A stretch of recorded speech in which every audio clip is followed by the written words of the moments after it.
নমস্কার, কেমন আছেন সবাই? রামানন্দের রান্নাঘরে সবাইকে স্বাগত। চলে এসেছি একটা নতুন রেসিপি নিয়ে। আজকে আপনাদের বানিয়ে দেখাবো হচ্ছে বাসন্তী পোলাও।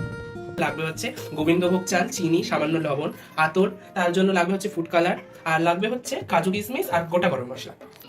চুলাটাকে জ্বালিয়ে তার মধ্যে হচ্ছে কড়া গরম করে তার মধ্যে দিয়ে দিয়েছি ঘি। এবার ঘিটা একটু গরম হয়ে গেলে তারপরে একে একে হয়ে গেছে, এবার হচ্ছে একে একে কাজু আর কিশমিশ হালকা লো ফ্লেমে রেখে একটু ভেজে নেব। কিশমিশটা ভাজা হয়ে গেছে, কিশমিশটা আগে তুলে নেবো, কাজুটা একটু ভাজবো, একটু ব্রাউন কালার করে ভেজে নেবো।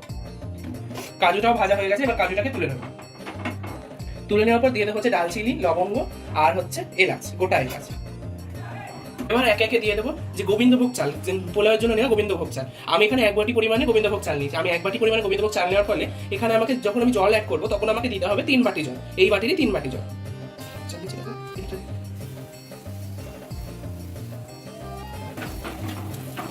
চালটাকে এবার একটু ভেজে নেব। চালটা ভাজা ভাজা হয়ে গেছে, এর মধ্যে অ্যাড করে দেবো হচ্ছে স্বাদ মতো লবণ। চাল লবণটা দেওয়ার পর দিয়ে দেবো হচ্ছে চিনি। চিনির স্বাদটা গুরুত্বপূর্ণ, কারণ হচ্ছে বাসন্তী পোলাও একটু মিষ্টি টাইপেরই হয়। আমি এখানে 1 বাটি চালের জন্য 5 চামচ চিনি ব্যবহার করলাম। চিনিটা দেওয়ার পর দিয়ে দেবো হচ্ছে 1 চামচ ফুড কালার।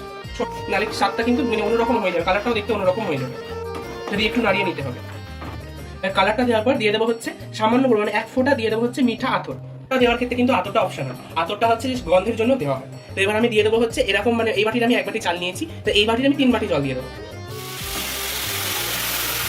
জল দিয়ে দিয়েছি, এবার হচ্ছে ভেজে রাখা কাজু কিশমিশটা অ্যাড করে দেবো। এবার 5 থেকে 7 মিনিটের জন্য রেস্টে রেখে দেবো। 10 মিনিট পর চলে এসেছি, 7 মিনিট বলেছিলাম কিন্তু 10 মিনিট লাগলো মোটামুটি, ভুলেই গেছিলাম যে পোলাও বসিয়েছি। 10 মিনিট পর চলে এসেছি, এবার হচ্ছে খুলে দেবো। দেখতেই পাচ্ছ বন্ধুরা কি সুন্দর ঝরঝরে হয়েছে। এবার হচ্ছে নামিয়ে নেবো। দেখতেই পাচ্ছ বন্ধুরা কি সুন্দর ঝরঝরে হয়েছে। দেখতেই পাচ্ছ বন্ধুরা পোলাওটা রেডি হয়ে গেছে, আমি হচ্ছে নামিয়েও নিয়েছি। আর যদি ভিডিওটি ভালো লেগে থাকে তাহলে একটি লাইক, কমেন্ট আর শেয়ার করে দেবেন, পাশাপাশি সাবস্ক্রাইব করে আমাদের পাশে থাকবেন। Thanks for watching.